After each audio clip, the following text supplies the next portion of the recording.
Oh shoot, we got top set, and we're facing a re-raise. Oh, what's gonna happen? Oh, we're jamming. Oh, we're jamming. Here it comes. Oh, it's a call. It's three-way. Here we go. Hey guys, Fishy Poker Academy here from Fishy Poker, and we're gonna look at a session I had on Sunday where I made $150 in 20 minutes, playing 4 tables of 6 max, pot limit Omaha. Here's the first table. You can see there's not really too many hands I actually get involved with. Second hand, I pick up 6, 6, 9, 10, which is not too bad. I think I was in a small blind. Hey, before we get into this hand history, I want to apologize. I messed up the resolution, goofed a little bit, my bad. So there's a couple times I say some names. I say like, hey, what does this person have? And you're not gonna be able to actually see it. And most of those times I do actually say their cards, so you can get an idea for what we were playing against and what they had and kind of what made us do our decisions. If you have a problem with that, just go ahead and quit watching now. I don't want you to quit watching now because I do want to try to help people be better poker players and kind of learn Omaha, because Omaha seems it gets a bad rap for being a too sketchy game, but I promise if you learn the game, you learn to start playing equity instead of the hands you have on the flop, that you will win, and it will be a hell of a lot funner than holdem. So stick with me. Go ahead and follow, sub, even with my shitty resolution, because I promise it's not going to happen next time. Alright, so here you can see I have 6, 6, 9, 10 on the small blind. The button's going to raise here. Button can be opening with a lot, so I don't necessarily automatically fold this. It's well connected, it's got some pocket pairs in it, it's suited, the suits aren't the strongest, but I think it's okay. So, give it the call. Don't know what this guy's going to do. Just kind of narrating this at the top of the head. Alright, so we got one call, we got another call, 4 ways. This flop doesn't hit us at all. We're not really happy with this, but at the same time, we don't care if we have to fold it either. We can see he makes a small bet. You would think the raiser would do something in this position, but they just call it, so 50 cents for a gut shot, yeah, why not? So I think with 3 outs, we get there. Actually, let's 3 outs, we get there 6% of the time. That's kind of close to 1 in 10. We're calling 50 cents into $10, so we're getting 1 to 20 pot odds. So it's definitely worth 50 cents there. As you can see, we do actually spike the 8. I say 3 outs because the 8 of diamonds isn't really a good card for us. But anyways, I go ahead and pop bet it. There's 2 flush draws out here. We got 2 short stacks. I don't really want to waste time. So let's just get it in there right now. Simple as that. The guy that takes a min bet goes ahead and puts all in. I'm not sure what you would re-raise here with that you shouldn't just pop the flop with. We're going to see his hand, and definitely potting the flop would have been the right play for him, and he would have taken it down right there, because I'm definitely not going to call this for $10 on the flop. So I show up with the nut straight. He's got top pair with nut diamonds. With the top pair, he's blocking 2 pairs, blocking the top set, obviously. He should have just pop betted on the flop and he would have won it. So he got a misplay, I got a cheap card, and bam, $40 coming to me. Alright, looking back at all the cards I got for this Provo table during that nice session, you can see a lot of stuff not very playable. Ace with 3 suits, some junk. I probably was in the big blind, and I think that's why I called 25 cents on this. Call 25 cents with this too, lose it. Not really worth looking into. 8 jack queen, double suited. That's worth calling for $1.50. Must have missed the flop. Suited ace hand. Most likely raised it and then continuation bet. Won a small pot. Ace 8, 8, 9. Not really too strong of a hand. Probably played it pretty cheap, and you can see I ended up winning with a straight, $5. Not too much exciting there. Pretty much was able to just capitalize off this session by half luck, half knowing what hands to play in what situations. And then here you can see I have an ace-ace hand. Let's talk about that in a little more detail. So we can see aces on the small blind. It's not the strongest aces since I'm not suited, but I do have 2 clubs. So if I do hit the club ace, I might actually get a small flush draw with it or be blocking some flush draws. So that would be somewhat stronger than ace XX non-suited. I don't go ahead and 3-bet here because I don't like my position and my aces aren't the strongest. I do flop top set. 10-jack makes a straight on this board, so I'm not the most excited by this either. Go ahead and check it around. Seems to be a standard call. That way I can see if someone early represents a straight and if I get any pot odds to taste the boat. It does get checked around. Really only seems that this guy, player 1453 and 7280, she would have just jammed with a straight. This guy has a lot of money, so we could potentially get into some bad situations against him if he was trying to set up a check raise. I think I end up betting out at this. I half pot. I kind of give away that my hand's not the strongest, or that my hand is very strong. I probably would make the same bet trying to entice action with 10-jack. So, get a call from the button. You would definitely think the button would raise a straight, probably even raise like ace-king-10 with a gutter. At least I would in this position, just to be aggressive and to keep my range wide open. So I think I'm ahead. I go ahead with the half pot again. I think he calls. Because we won like 20 bucks or something, right? Or does he not call? All right, he folds and I make $20 on this hand. So here is table number 2, Miami, from that Sunday session. You can look through the little results of the session. Looks like we won a couple small pots, lost a 350, a 550, probably nothing too exciting there. And we did take down a $20 pot with ace, jack, queen, king, suited aces. So strong Broadway connectors, suited ace, very strong hand in 6 max. Let's look at this hand real quick. See if there's anything to actually break down in this. Again, just waiting for those strong hands, making moves with them. I probably 3-bet. I would be amazed if I didn't 3-bet with the button. I'd just end up calling. That seems pretty weak on my part. Maybe because the original raiser only had $20, I didn't want to face the 4-bet. Because generally, against the 4-bet, I'm only against aces, and my hand is not very strong against aces. But here you can see I flopped the full wrap and the nut clubs, pretty much the dream. I would actually love to get it all in against player 1105 in this situation, because I am a pretty huge favorite against even sets. I mean, the only hand I really would be scared of being against is like 10-10 jack queen with a jack queen of clubs, because then they're blocking and we're split on the jack queen outs. So he bets, I end up calling. I don't think I re-raised because I wanted to entice 1105 into the pot. This is an easy call off right here. I go ahead and just re-raise it because it was actually 36 cents, doesn't really matter that much to me. The funny thing is, this is a 4, which does nothing to improve my hand, but somehow I end up beating him, who shoved it all in on the turn, which is the bottom open-ender. So I guess you'll see that sometimes at 50 PLO, which makes it easier to win 300 big blinds in 20 minutes. Big blinds. I don't know what big blinds are. Alright, so this is the third table from that session. Again, you can see it's only 20 minutes long. And let's look at the story. Non-suited ace, that's a fold. Non-suited ace, that's a fold. Non-suited ace, bad sixes, that's a fold. 9935, looks like I played this one.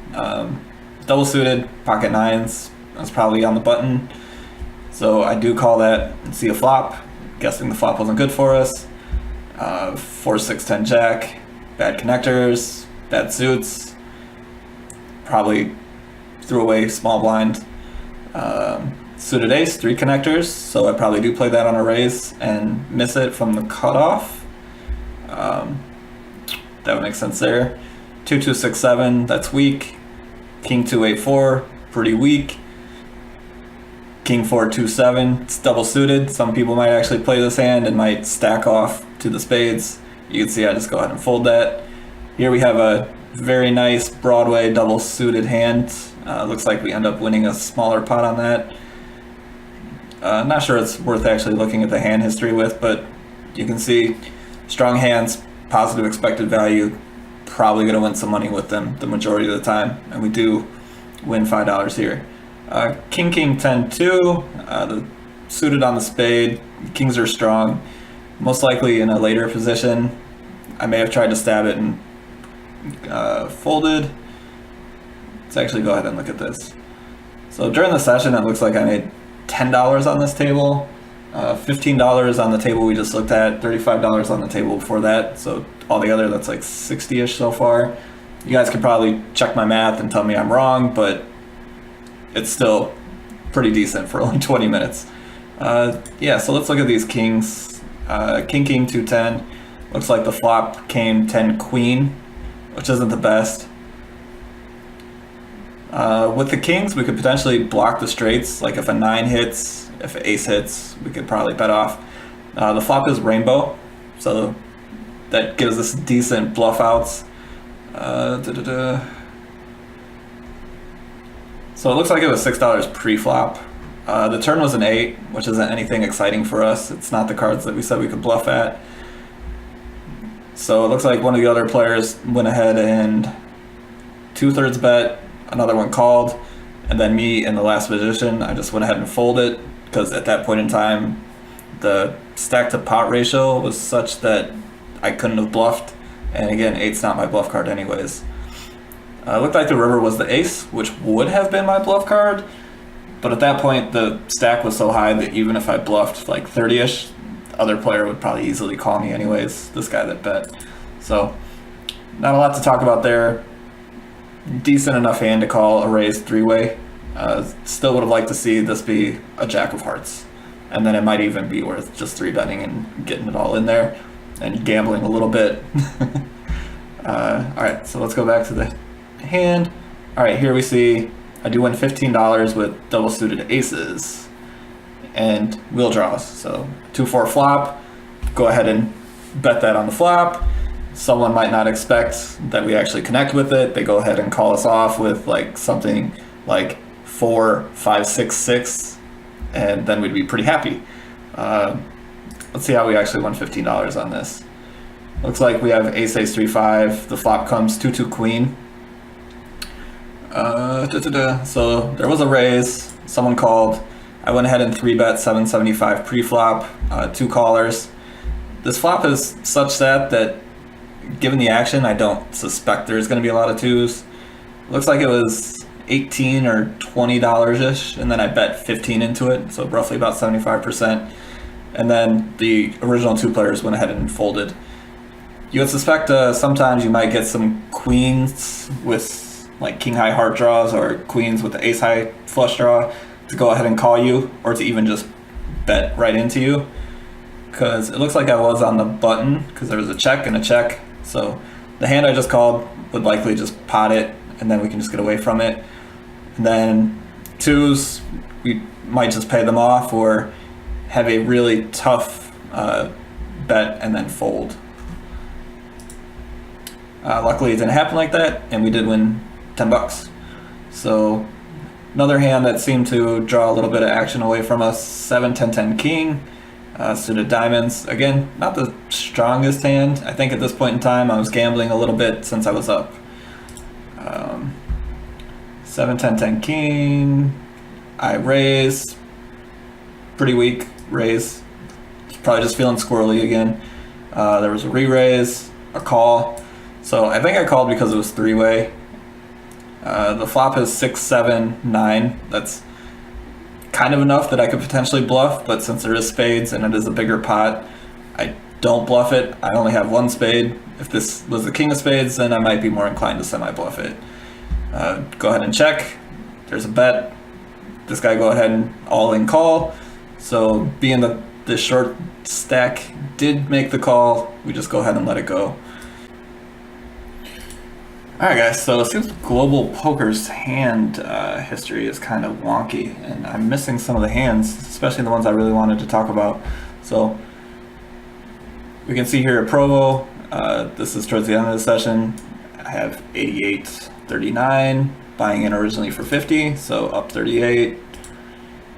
Provo again, Miami at 147, somewhere I had a hand that was actually ended up going 3 ways and we won it. I want to try to track that down so we can talk about it, show the action, why it may have been or was not a good play. You guys can decide and comment below. Provo again, Olympia, we finished up 64, so apparently there was a hand I missed there. Yeah, I missed a few hands at Olympia. Maybe we can see that while we're going through this. And then this is Provo again, Miami again. Or actually, was that the one did we talk about that one already? Yeah, Miami 147.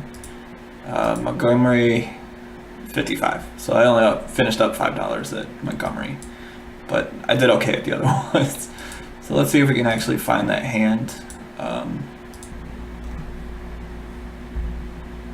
Here we have 6-7-9 Jack, double suited. The flop comes 5-6-6. We ended up hitting trips. It looks like we won $20 on this hand. And that one was not showing in the other hand history, so good action there. All right, here's another hand that we also didn't talk about in the larger hand overviews. Looks like we get 5-6-8-9 double suited. I like hands like this, but a lot of the professional players say these can get you in a lot of trouble.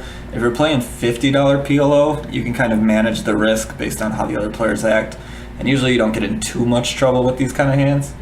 It looks like we flop top and bottom pair with a gutter. I want to look at this a little bit more because we end up winning $18 with this, which I don't think we should have, but let's see what we ended up doing to do some kind of sneaky stuff to get away with this one. So we got a raise. We're in the big blind, which is kind of an interesting position to be doing some tricky stuff. We get a raise. We're okay playing this multi-way. We're not happy that we're out of position, but it's a hand that I'm willing to gamble with every now and then. The original raiser folds. We end up being heads up. This is a hand we actually kind of like. Do we just go ahead and pot this? I don't know if we do or not. Potting isn't the worst option. Sometimes we're against people with kings, but most likely we're against aces or some kind of Broadway hand. Don't imagine there's a lot of king-9 hands that are going to be re-raising this. So might have just been fine to just go ahead and pot it and make him make the decision. He goes ahead and bets. Again, we still like our hand a little bit.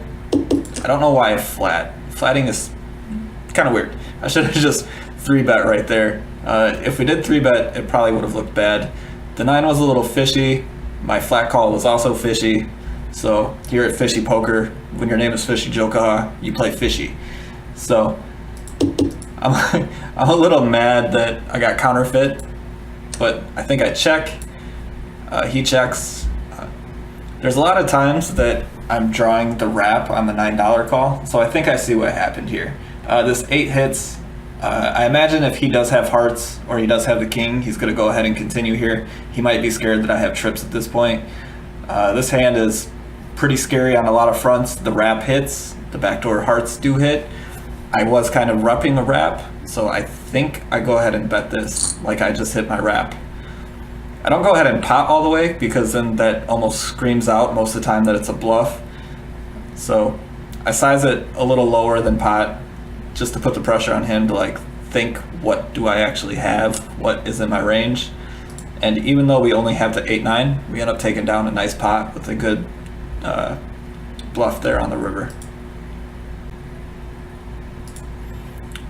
All right, so we found another hand that was kind of interesting. It looked like I'd lost 31, shows the final hand to NA. Made me want to look into it a little bit more. It looks like we have ace, queen, jack, 4, double suited. Pretty strong. Let's go ahead and open this up in the hand analyzer. It's always nice to go through your sessions again to think what you did wrong, what you did right, what you could do to improve a little better next time. Just always try to maximize your wins, minimize your losses. That's how you end up playing the best winning poker over the long run, since this is a long game. Go ahead and bet. We call from the small blind.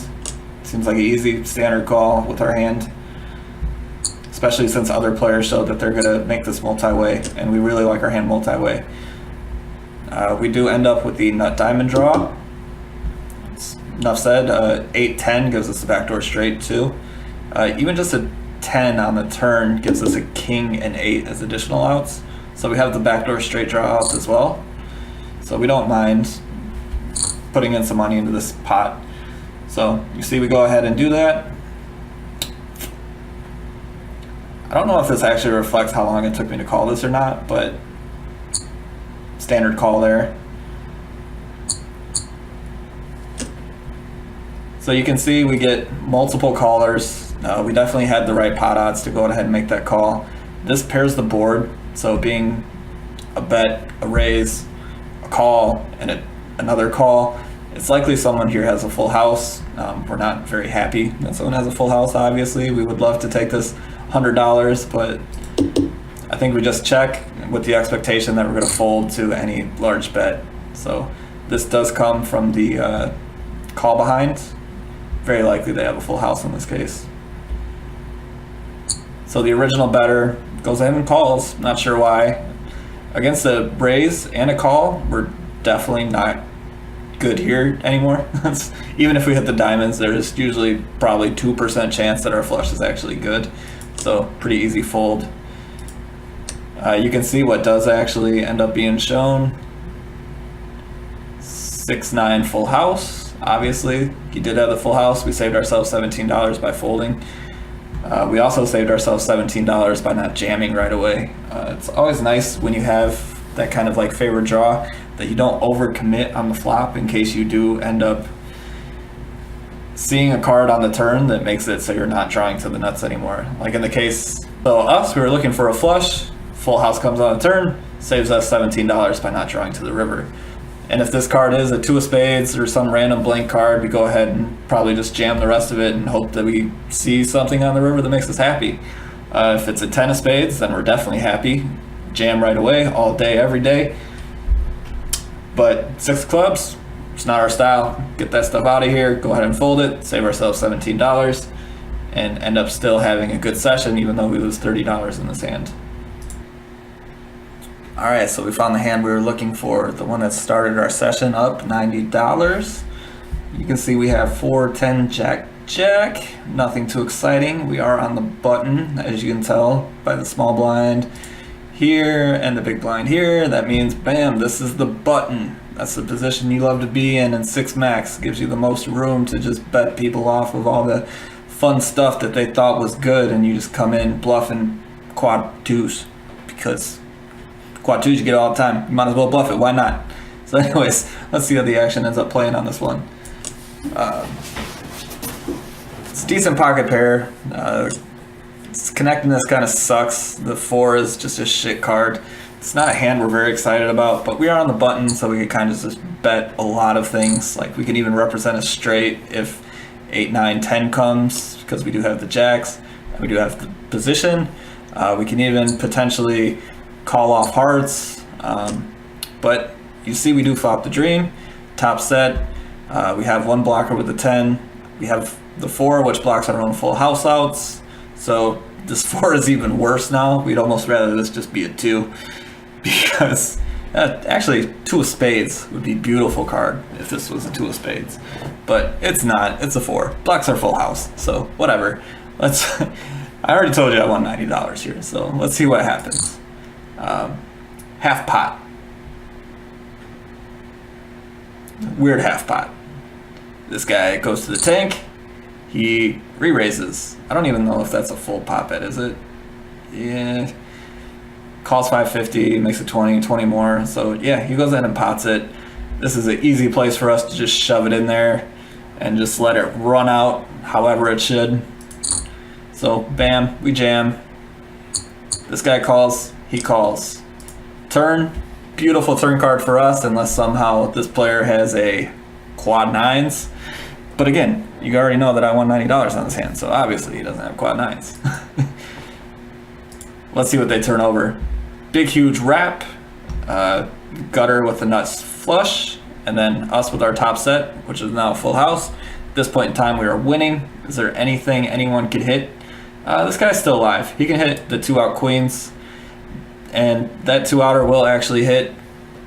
4% of the time. So in this situation, if this situation happens 1,000 times, you're gonna lose 40 of them, and it's gonna suck dick. But sometimes it happens. The majority of the time, you end up winning this position. So just be happy about those. Don't cry about those 4% big beats that happen like a lot of us poker players do. This is a long game. We don't care about short, bad beats. I mean, it's nice to have some bad beat stories every now and then just to look like you're not a shark. But generally, like, don't dwell on it, man. It's not a big deal. This is just poker. And the king is not the queen that this guy needed. We do end up winning this one. And again, nice to start your session with a $90 hand and then end up finishing $150 in 20 minutes, even after losing a $30 flush draw. So all in all, great session. I apologize it took me this long to fix the screens on this view. I'm still learning OBS. I'll get better over time. Equipment will get better over time. Content will get better over time. The community will get better over time. And that's what I'm really here for, is the community, helping you guys make some side hustle money at the tables. So Fishy Poker signing off. Take it easy. Peace.